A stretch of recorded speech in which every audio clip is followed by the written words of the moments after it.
사람이 세상을 바꾸자라고 하는 슬로건을 가지고 뉴욕주 하원 의원에 당선이 되었습니다. 아내와 세 자녀와 함께 멋진 집으로 이사해서 워싱턴에서 부유층의 화려한 생활이 시작되었습니다. 어느 날 이 에반은 자신의 새집 정원에서 떠돌이 개가 마시려는 물을 쏟아버리고 개를 멀리 쫓아버렸습니다. 그날 밤 잠자기 전 기도라는 것을 해본 적이 없던 에반은 아내의 말을 듣고 이렇게 기도합니다. 정말 세상을 바꾸게 해달라고 기도합니다. 다음 날부터 그런데 에반에게 이상한 일이 생깁니다. 갑자기 하나님이 나타나셔서 워싱턴 한가운데 거대한 방주를 지으라는 미션을 내린 겁니다. 이 모든 것들이 말도 안 된다고 생각하며 무시를 했었지만 그에게 일어나는 여러 가지 일들, 예를 들면 창세기의 노아의 방주의 사건처럼 동물들이 갑자기 한 쌍씩 그의 집으로 왔고 배를 지을 수 있는 나무들이 주문도 하지 않는데 그 집 앞으로 배달이 되었습니다. 그는 결국 신의 존재를 믿고 자신에게 주어진 임무를 수행했습니다. 처음에는 진짜 뉴욕주 하원 의원인 것처럼 여러분들이 듣고 계시다가 내용이 점점 현실 불가능한 일들을 말씀하셔서 목사님이 무슨 말씀을 하시나. 이 내용은 실제 있었던 사실이 아니라요. 에반 올마이티라고 하는 영화의 내용입니다. 혹시 에반 올마이티라고 하는 영화를 보신 적 있으신가요? 네, 한 분 보셨네요. 예전에 한번 제가 말씀 나눌 때 이야기했던 것 같은데 이 에반 올마이티라고 하는 영화 한번 시간 나면 한번 보셔도 괜찮은 영화이지 않을까. 결국 주인공 에반은요 일터에서 쫓겨나게 됩니다. 남편이 치료를 받아야 한다고 생각하고 아내는 아이들을 데리고 친정으로 갑니다. 근데 식당에서 뉴스를 보게 되는데 이 아내가 자신의 남편을 비난하는 장면을 아내와 가족들이 함께 목격을 하게 돼요. 그 아내의 마음은 복잡합니다. 마음이 힘든 거죠. 그런 아내에게 하나님이 나타나셔서 이런 말을 합니다. 신에게 행복을 달라고 한다면 행복을 줄까? 행복을 줄 기회를 줄까? 용기를 달라고 한다면 용기를 줄까? 용기를 낼 기회를 줄까? 가족의 화목을 기대한다고 화목을 줄까? 아니면 화목해질 기회를 줄까? 라고 질문을 합니다. 신은 우리에게 필요한 것을 주기보다는 우리에게 필요한 것을, 신은 우리가 필요한 것을 주기보다는 우리에게 필요한 것을 주신다. 신은 그의 아내에게 에반과의 화목을 준 것이 아니라 화목해질 기회를 준 것이었다. 이 에반의 아내였던 조에는요, 당장 깨달음이 있어서 아이들과 함께 남편에게로 돌아가서 결국 방주를 짓는 일이 점점 가속화되고 결국 하나님이 예고한 날인 9월 11일에 완성이 되었습니다. 2007년에 나온 영화입니다. 그래 놀랍게도요, 9월 11일 그 영화상에 홍수가 내릴 거라고 하나님이 얘기했던 그 9월 11일에 비가 내리기 시작합니다. 난리가 났죠. 그런데 홍수가 날 만큼 비는 아니었고요. 가벼운 소나기가 내리게 됩니다. 모두가 이 모습을 보고 이 에반을 주인공을 비웃습니다. 손가락질합니다. 그런데 순간 마을 근처에 있었던 커다란 댐이 금이 가기 시작하면서 댐이 무너져 물이 터져 나옵니다. 마을은 순식간에 물에 잠기게 되고요. 다행히 방주에 올라탄 사람들과 동물들은 생존할 수 있었다고 합니다. 물살을 타고 방주는 국회의사당으로 도달했고 자신의 이익을 위해 환경을 파괴하는 일을 진행하려던 또 다른 하원 의원이 계획이 드러나게 되면서 결국 이제 원래의 자리로 복귀하게 되는 과정으로 영화가 진행됩니다. 이 하나님은 에반에게 이 방주, 영어로 뭐죠? ARK, Ark죠. 이 방주는 뭐라고 표현하냐면 작은 친절이라고 답합니다. Act of random kindness. 그래서 ARK라고 대답을 합니다. 세상을 바꾸는 것은 누구나 놀라워할 만큼 대단한 일을 했을 때 일어나는 것이 아니라 우리 가족, 이웃에게 나누는 작은 친절부터 시작한다. 저는 앞장면과 마지막 장면에 나오는 들깨에게 물을 빼앗는 장면과 물을 주는 장면 속에서 그를 발견하게 되었습니다. 아까도 말씀을 드렸던 것처럼 2007년에 나온 영화이기에 지금 우리가 살고 있는 세상과는 너무나 다른 관점에서 만든 영화이지 않나. 실질적으로도 이제 그러니까 손익분기점을 넘기지 못했다고 하더라고요. 한 1,700만 불 들여서 영화를 만들었는데 한 1,500만 불을 얻었으니까 200만 불 손해봤다라고 얘기를 하더라고요. 하지만 하나님의 자녀이자 그리스도인으로 살아가는 여러분과 저에게 많은 생각을 하게 하는 그런 영화가 아니었나. 복음의 능력을 가지고 살았던 한 사람의 변화, 그리고 그의 변화를 통해 가족과 공동체의 변화를 우리는 성경을 통해서 그리고 기독교 역사를 통해서 알고 있습니다. 나와 내가 속해 있는 가족 그리고 사회와 믿음의 공동체를 통해 우리는 역사 속에서 복음이 가지고 온 수많은 변화들을 직접 경험했고 간접 경험했고 그런 사건들을 우리가 듣게 되었습니다. 수많은 변화와 변화된 사람들을 통해서 우리는 창조주 하나님께서 세상을 사랑하셔서 행하셨던 많은 사건들을 우리가 듣게 된 거죠. 그리고 세상을 향하신 하나님의 최종 계획은 무엇입니까? 우리의 구원자이신 예수님을 다시 보내시는 겁니다. 우리는 이때를 뭐라고 말하죠? 세상의 끝, 종말이라고 말합니다. 오늘 본문이 포함된 마태복음 25장은요, 예수님의 모든 공생애가 마무리되어져 가는 마지막 부분입니다. 묵시적인 이야기, 종말론적인 이야기인 주님이 다시 오심과 관련된 비유들과 마지막 심판에 대한 이야기로 알려진 본문이 포함되어 있습니다. 오늘 본문에서 예수님은 어떻게 표현됩니까? 영광의 보좌에 앉아 심판하시는 임금이라고 표현합니다. 10처녀의 비유와 5달란트의 달란트와는 달리 최후의 심판을 보면 요한계시록에 나와 있는 마지막 때에 대한 환상처럼 보이는 경우도 됩니다. 아까도 말씀을 드렸던 것처럼 오늘은 교회력의 한 해의 마지막 주일이자 또 다른 교회력의 시작인 대림절입니다. 그래서 왕국절이라고도 합니다. 다시 오실 하나님 나라의 왕국을 기대하는 절기이기 때문에 그렇습니다.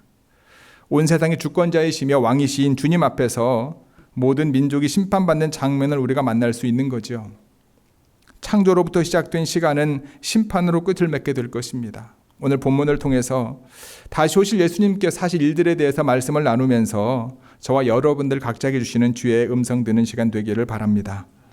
예수님께서는요, 다시 오셔서 첫 번째로 모든 민족을 구분하실 것입니다. 31, 2, 3절 같이 읽어볼까요? 시작. 인자가 자기 영광으로 모든 천사와 함께 올 때에 자기 영광의 보좌에 앉으리니 모든 민족을 그 앞에 모으고 각각 구분하기를 목자가 양과 염소를 구분하는 것 같이 하여 양은 그 오른편에 염소는 왼편에 두리라. 아멘. 예수님께서는 모든 천사와 함께 반드시 다시 오실 것입니다. 마태복음 25장 1절에 13절에 보면 10처녀 비유가 나와요. 1절 같이 읽어볼까요? 시작. 그때의 천국은 마치 등을 들고 신랑을 맞으러 나간 10처녀와 같다 하리니. 예수님께서는 천국에 대해서 말씀하시면서 신랑을 맞으러 간 10처녀 이야기를 하십니다. 기름을 등과 함께 준비한 지혜로운 처녀, 그리고 등만 준비한 미련한 처녀들에 대해서 말씀하셔요. 결국 기름과 등을 준비한 지혜로운 처녀들만 신랑과 함께 천국 잔치에 참여하게 됩니다. 기록되었듯이 예수님께서는요, 우리가 알 수 없는 날과 때에 다시 오실 것이다. 하나님이 다시 보내실 것이다 라고 분명하게 말씀하고 있는 거지요. 예수 그리스도의 다시 오심을 믿고 기다리며 깨어있는 저와 여러분들 되기를 바랍니다.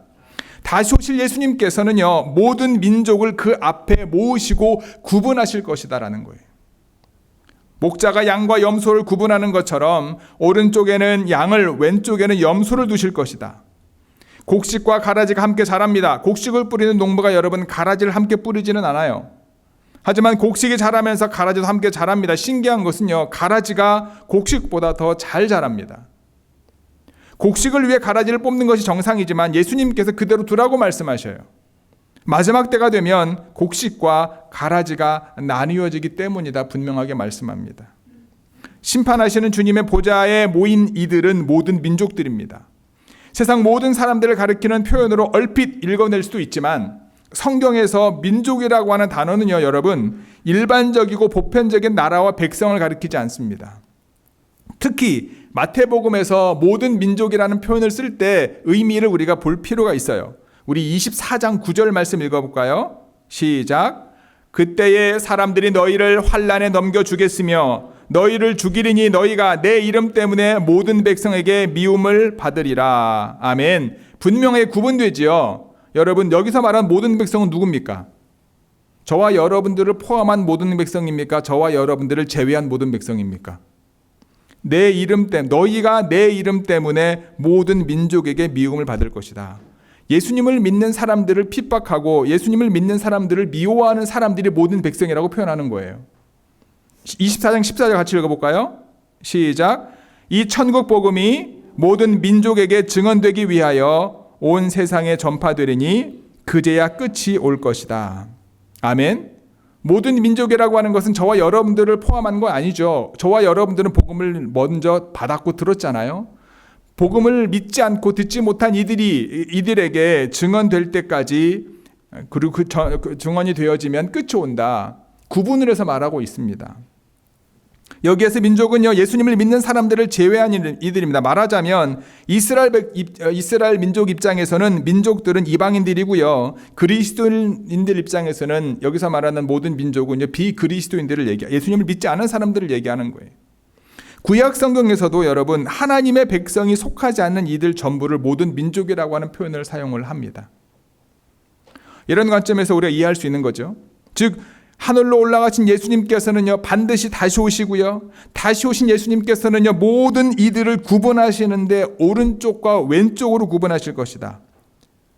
예수님께서 다시 오실 때는 여러분, 은혜의 해가 끝날 때입니다. 지금은 주님의 은혜로 믿는 모든 이에게 구원의 기회가 주어지지만 주님이 다시 오시면 더 이상 그 은혜는 사라지게 되는 거죠. 한량없는 하나님의 은혜가 끝나고 모두가 주님 앞에 서서 반드시 오른쪽과 왼쪽으로 나뉘게 될 것이다라는 거예요. 은혜의 시대를 사는 여러분과 제가 다시 오실 주님을 기다리며 깨어있는 삶을 사는 좋은교회 성도 여러분 모두가 되기를 주님의 이름으로 축복합니다. 예수님께 다시 오셔서 하실 두 번째 일은 무엇이냐면요, 작은 자에게 했던 작은 자에게 했던 행동을 기준으로 삼을 것이다. 우리 40절과 45절 읽어볼까요? 시작. 대답하여 이르시되 너희가 여기 내 형제 중에 지극히 작은 자 하나에게 한 것이 곧 내게 한 것이라 하시고, 이에 임금이 대답하여 이르시되 내가 진실로 너에게 이르노니 이 지극히 작은 자 하나에게 하지 아니하는 것이 곧 내게 하지 아니한 것이니라 하시니라. 아멘. 다시 오실 예수님께서 오른쪽과 왼쪽을 구분하실 것인데, 구분하는 기준이 뭐라고 말씀합니까? 여기 내 형제 중에 지극히 작은 자 하나에게 한 것과 하지 아니한 것. 최후의 심판은 양과 염소를 가르는 결정입니다. 그래서 오른쪽에 있는 이들과 왼쪽에 있는 이들만 등장하는 것처럼 보입니다. 그런데 아까 말씀드렸던 것처럼 구분되지 않는 또한 부류가 있습니다. 바로 여기 내 형제들에 포함되는 그룹입니다. 40절에 보시면 너에게 이르시되 너희가 여기 내 형제들 중에 지극히 작은 자 하나에게 한 것이 곧 내게 한 것이라. 그렇죠? 여기 내 형제라고 불리는 사람들을 말하는 겁니다. 마태복음에서는요, 형제는 곧 신앙 공동체 안에 있는 믿는 자를 가리킵니다. 마태복음 12장 49, 50절 읽어볼까요? 시작. 손을 내밀어 제자들을 가리켜 이르시되 나의 어머니와 나의 동생들을 보라. 누구든지 하늘에 계신 내 아버지의 뜻대로 하는 자가 내 형제요 자매요 어머니니라 하시더라. 아멘. 예수님께서 복음을 전하고 많은 사람들을 고치고 치유하실 때에 예수님의 친형제들이 오잖아요. 그래서 제자들이 뭐라고 말합니까? 주님의 형제들이며 어머님이 오셨습니다라고 말했을 때 주님이 하신 말씀이지요. 형제라고 불려지는 사람들은요, 양이나 염소의 자리에 있지 않고 여기 즉 주님과 함께 있는 거죠. 본문에 의하면.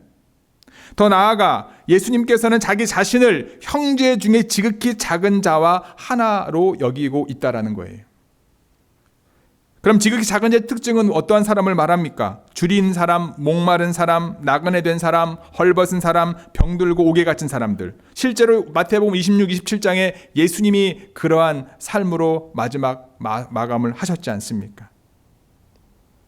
마태복음 10장에 보면은요, 예수님께서 제자들을 각 고을로 파송하시면서 뭐라고 말씀하십니까? 전대나 배낭이나 옷 등의 필수품을 지니지 못하게 하셨어요. 그렇죠? 그리고 가는 곳마다 너희들을 환영하는, 환대하는 사람들, 그 사람들이 주는 것을 만족하고 복음을 증거하는 삶을 살라고 말씀하시죠. 그들이 미움을 받아 공의를 넘겨질 것이라고, 박해를 받게 될 것이라고 주님은 말씀하시기도 하셨고요. 예수님께서 환대에 의존하는 삶을 살라고 제자들에게 말씀하셨습니다. 지극히 작은 사람들을 환대해 준 이들이 오른쪽으로 구분되는 은혜를 입게 될 것이고, 예수님께서는 지극히 작은 자들과 함께 있다는 것으로 우리는 이해할 수 있는 거죠. 그런데 이상한 것은요, 오른쪽으로 구분된 사람들과 왼쪽으로 구분된 사람들이 자신이 언제 작은 자를 섬겼는지 섬기지 않았는지 모른다는 거예요. 특히 오른쪽에 구분된 사람들은 뭐라고 말합니까? 구제할 때나 자선을 베풀 때 남들이 알지 못하게 은밀하게 하라는 예수님의 말씀대로 살았던 사람으로 우리가 이해할 수 있는 거겠죠. 우리는 예전에는 예수님처럼 말씀하시는 여기 내 형제들 중에 있지 않았습니다. 우리도 어찌 보면 하나님 앞에 서서 양과 염소의 판단을, 심판을 받아야만 되는 상황 가운데 누워 있었을 수도 있을 것입니다. 하지만 복음을 전하는 누군가를 환대하고 그들을 섬기며 그들이 전하는 복음을 받아들인 거죠, 우리는. 그리고 복음의 능력으로 살아가는 그리스도인이 되었습니다. 우리는 더 이상 내가 구원을 받느냐 받지 못하느냐에 대한 고민을 할 단계가 아니라는 거예요. 우리는 예수님과 동일시되는 하나님의 자녀다라는 거예요. 우리는 더 많은 사람들이 마지막 날 예수님의 심판대에서 오른쪽에 설 수 있도록 복음을 전하는 삶을 살아야 된다라고 본문은 우리에게 말해주고 있다는 거예요. 마태복음 25장 오늘 본문의 앞부분이죠. 14절에 달란트 비유가 나오죠. 한번 14절 읽어볼까요? 시작. 또 어떤 사람이 타국에 갈 때 그 종들을 불러 자기 소유를 맡김과 같으니, 천국에 대한 이야기를 하시면서 예수님께서 뭐라고 말씀하십니까? 종들에게 소유를 맡긴 것 같다라고 말씀하시지 않습니까? 우리가 잘 아는 것처럼 주인은 5달란트, 2달란트 그리고 1달란트를 종들에게 주고 떠났습니다. 오랜 시간 후에 주인이 돌아와서 그들과 결산을 하게 되죠. 주인과 함께 즐거움에 참여한 사람은 누구였습니까? 5달란트 받은 사람과 2달란트 받은 사람이었습니다. 그 5달란트와 2달란트를 남겼기 때문입니다.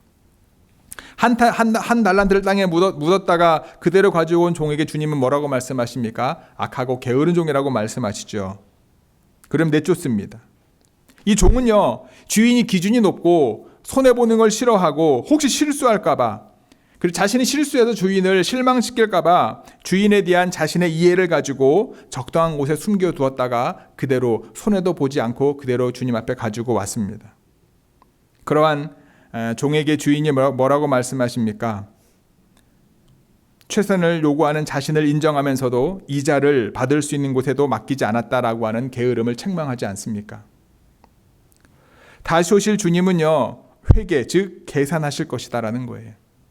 그 기준은 무엇입니까? 작은 자에게 했던 우리의 행동들을 말하고 있는 겁니다. 좋은 교회 성도 여러분, 예수님을 믿는 그리스도인으로 살면서 줄일 때가 있습니까? 목마를 때가 있습니까? 나그네 되었을 때가 있습니까? 헐벗을 때가 있었고 병들었을 때가 있었습니까? 혹시 옥에 갇혔을 때처럼 사방이 막혀 있을 때가 혹시 있었습니까? 그 자리에 예수님께서 함께 하셨음을 기억하시기 바랍니다. 혹시 지금 그와 같은 상황 가운데 있다면 여러분이 혼자가 아니라 주님께서 함께하고 있음을 기억하시기 바랍니다. 그리고 주님과 함께하는 여러분들을 환대하는 이들을 주님께서는 오른쪽에 서게 하실 것이라 분명하게 말씀하고 계십니다. 그리고 복음을 전하며 그리스도인으로 살아가는 이들 중에 주변에 혹시 줄이거나 목마른 사람이 있다면 그들을 먹이고 마실 것을 주시기 바랍니다. 나그네 된 자가 있다면 영접하시고, 헐벗은 자가 있다면 입을 옷을 주시고, 병든 자가 또는 갇힌 자가 있다면 그들을 섬기시고 도와주는 믿음의 자리에 나아가는 저와 여러분 모두가 되기를 주님의 이름으로 축복합니다. 예수님께서 말씀하시는 내 형제 중에 지극히 작은 자로서 사는 것을 여러분 때로 부끄러워하지 마시기 바랍니다. 예수님께서 말씀하시는 내 형제 중에 지극히 작은 자를 주님을 섬기는 자리에 나아가는 우리 좋은 교회 모든 성도 여러분들이 되시기를 주님의 이름으로 축복합니다. 세 번째, 예수님께서 다시 오셔서 하실 일은요, 예비된 나라와 예비된 영원한 부를 주실 것이다라는 겁니다. 우리 34절, 41, 46절 함께 읽겠습니다. 시작. 그때의 임금이 그 오른편에 있는 자들에게 이르시되 내 아버지께 복받을 자들이여 나와 창세로부터 너희를 위하여 예비된 나라를 상속받으라. 또 왼편에 있는 자들에게 이르시되 저주를 받은 자들아 나를 떠나 마귀와 그 사자들을 위하여 예비된 영원한 불에 들어가라. 그들은 영벌에 의인들은 영생에 들어가리라 하시니라. 아멘. 예수님께서 오른쪽에 있는 자들에게 뭐라고 말씀하십니까? 내 아버지께 복받을 자들이여 라고 말합니다. 비록 그들이 왜 복을 받는지 알지 못했지만 그들에게 창세로부터 너희를 위하여 예비된 나라를 상속받으라고 말씀하고 있습니다. 자신도 모를 만큼 그들의 행동은 은밀했지만 훗날 최후의 심판에서 은밀하게 행해진 일들을 하늘의 임금은 아시고 갚아주실 것이라고 분명하게 말하고 있습니다. 은혜로 구원을 받는다고 믿는 사람들은 자신이 한 선행을 일일이 헤아리지 않습니다. 왜냐하면 거저 받았기 때문에 거저 줄 수 있습니다. 의로운 행동이 구원을 가져오는 것이 아니기 때문에 자신의 선행을 굳이 기억할 필요가 없습니다. 또한 오른쪽에 있는 이들이 자기가 한 일들을 기억하지 못하는 것은요, 그들이 했던 그 일들이 아주 작고 사소했기 때문일 수도 있습니다. 지극히 작은 자에게 한 일이기 때문에 다른 사람들의 인정을 받기보다는 스스로 기억할 가치조차 없는 하찮은 일일 수도 있습니다. 에반 올마이티라고 하는 영화에 나오는 들깨에게 마실 물을 준비해 주었던 것처럼 말입니다. 하지만 주님은 반드시 기억하고 계십니다. 그리고 그들에게 예비된 나라를 주실 것입니다. 오른쪽에 있는 이들과 반대로 왼쪽에 있는 이들은 강하게 반발하죠. 그리고 그들은 억울함을 호소합니다. 그들은 자신들이 선한 일을 하지 않는 적이 없다고 주장합니다. 그들의 주장이 거짓이라고 결론할 단서는 분명히 없습니다. 하지만 왼편에 있는 사람들도 역시 오른편에 있는 사람들 못지않게 선한 일을 많이 했을 수도 있습니다. 그런데 마태복음 7장에서 보면 의로운 일을 했다고 주장하는 사람들이 등장하죠. 우리 같이 읽어볼까요? 여기 없겠습니다. 제가 준비 안 했네. 제가 읽어드릴게요. 그들은 이렇게 고백을 하죠. 우리가 주의 이름으로 선지자 노릇도 하며 귀신을 쫓아내며 많은 권능을 행하였습니다. 라고 말씀했네요. 그런데 주님은 그들에게 뭐라고 말씀하십니까? 나는 너희를 도무지 알지 못한다. 불법을 행하는 자들아 내게서 떠나가라 라고 말씀하셔요. 선행에 대한 보상이 있으리라고 기대했던 사람들은요, 착한 일을 하고 난 다음에 그 일을 잊지 않고 기억할 것입니다. 마찬가지로 의로운 행위가 구원을 가지고 온다고 믿는 사람들이라고 한다면 그들이 자신이 행한 선행을 헤아리게 될 것입니다. 하지만 결론은 무엇입니까? 영원한 불 속에 빠진다. 오늘 본문은 우리에게 말해주고 있습니다. 구제도 많이 하고 봉사도 남다르게 하는 사람들은 그들의 삶이 소문이 납니다. 그들의 일을 눈이 뜨게 마련이기 때문입니다. 은밀하게 할 수 없어요. 자랑하지 않아 사람들이 인정하게 됩니다. 그런데 유감스럽게도 본문에서 마지막 때 주님은 그가 한 일을 기억하지 못한다라고 분명하게 말씀합니다. 톨스토이가 썼던 책에 가난한 자들에 대한 이야기가 많이 나오지요. 그중에 구두장의 마틴이라는 단편소설이 있습니다. 이 주인공은요, 낮에는 그의 지하방에서 열심히 구두수선을 하고 밤에는 성경을 읽는 가난하고 경건한 그리스도인이었습니다. 어느 추운 겨울날 마틴은 성경을 읽다가 잠깐 잠든 사이에 내가 내일 너를 찾아갈 것이다 라고 하는 주님의 음성을 듣습니다. 다음날 마틴은 설레는 마음으로 주님을 기다립니다. 이날도 그는 구두수선을 열심히 하고 있습니다. 근데 지하 창문 밖으로 나이든 가난한 청소부가 추위를 떨며 거리를 쓸고 있는 것을 봅니다. 그래서 나가서 그를 데리고 들어와서 지하방이지만 보일러를 뜨고 있었기 때문에 따뜻하게 해주고 따뜻한 차를 대접해 줍니다. 청소부가 돌아간 다음에 마틴은요, 이번에는 창밖에서 아이를 안고 추위에 떨고 한 여인을 발견하게 됩니다. 그 여인을 집으로 데리고 와서 수프를 대접하고 자신의 낡은 외투와 아기와 엄마를 감싸줍니다. 여기에 더해서 우유값까지 조금 더해줍니다. 여인이 떠난 이후에서 갑자기 악쓰는 소리가 나게 되지요. 알고 봤더니 작은 소년 하나가 배고픔을 이기지 못해서 사과 하나를 훔쳐먹다 가게 할머니에게 걸려서 혼나고 있는 모습이었습니다. 마틴은 그 할머니에게 다가가서 이렇게 이야기하죠. 사과 하나를 훔쳤다고 그렇게 심하게 벌을 준다면 우리가 지은 죄는 도대체 얼마나 큰 벌을 받아야 할까요? 라고 말합니다. 할머니는 아무 말도 못하고 소년을 용서해 주었습니다. 그러나 어둠이 밀려오는 저녁 시간이 되었지만 주님은 여전히 나타나지 않았습니다. 마태는 구두수선을 마치고 다시 성경을 보기 시작하지요. 그때 갑자기 오늘 하루 동안 자신이 만났던 청소부, 여인, 소년과 할머니가 차례로 나타납니다. 그러더니 그들의 배후에 한 목소리가 마틴에게 들려옵니다. 바로 나였네. 어젯밤 꿈속에 들었던 주님의 음성이었던 겁니다. 그리고 그가 읽었던 말씀이 오늘 본문에 나와 있는 말씀이다. 톨스토이가 썼던 책 내용입니다. 언제 주님이 오시나요? 자꾸 제자들은 묻습니다. 마태복음 24장 25절에 보면 그 물음에 주님은 대답하시죠. 뭐라고 말씀합니까?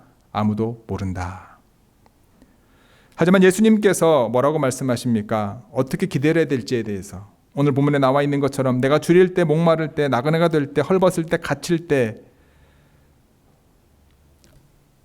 있는데 주님을 기다리는 이들이 언제 주님을 만날 수 있는지를 가르쳐 주시는 거죠.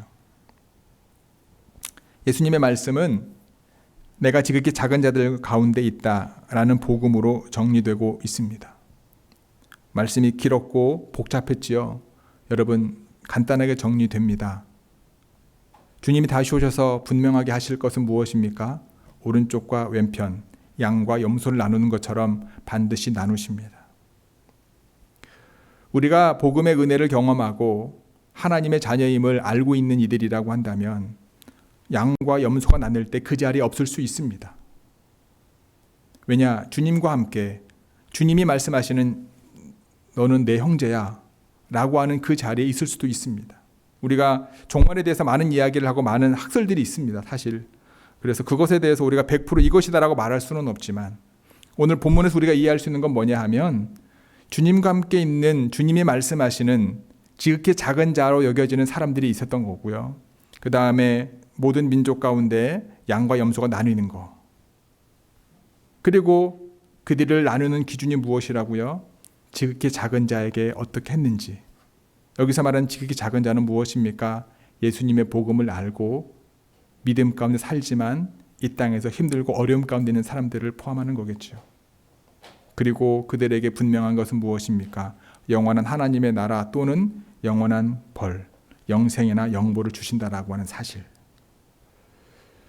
교회력을 마무리 짓는 왕국절을 우리가 지키며 오늘 말씀이 우리에게 어떤 의미가 되어지는가? 저와 여러분들 삶 가운데 어떤 삶을 살아가야 될 것인가?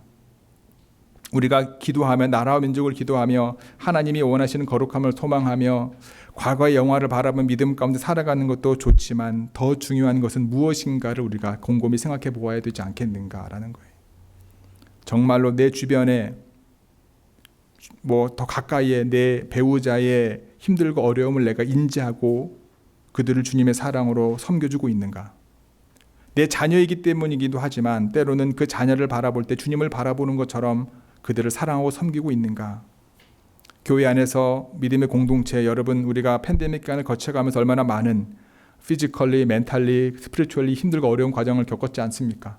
그 안에서 하나님의 은혜가 받은 우리가 어떤 삶을 살았고 또 힘들고 어려운 삶을 어떻게 돌보아야 될지에 대해서 우리는 인지했던 부분들이 분명히 있습니다. 그것을 다시 한번 우리가 되새겨 보아야 되지 않겠는가? 그래서 주님이 말씀하시는 내 형제 중에 지극히 작은 자라 여기는 그 자리에 나아가는 것을 우리가 주저하지 말아야 되고요. 때로는 그러한 이들을 우리가 섬기는 거에, 그러한 이들에게 주님의 은혜와 사랑을 나누는 거에 우리가 주저하지 말아야 되지 않겠는가? 주님이 다시 오셔서 행하실 것들은 분명하게 우리가 알고 있는데 그것이 우리의 삶 가운데 저와 여러분들의 삶이 정말로 지극히 작은 자를 섬기는 것에 주저하지 않고 때로는 우리가 그 자리에 나아가는 것을 주저하지 않는 믿음의 삶을 사는 우리 좋은교회 모든 성도 여러분들이 되었으면 좋겠습니다.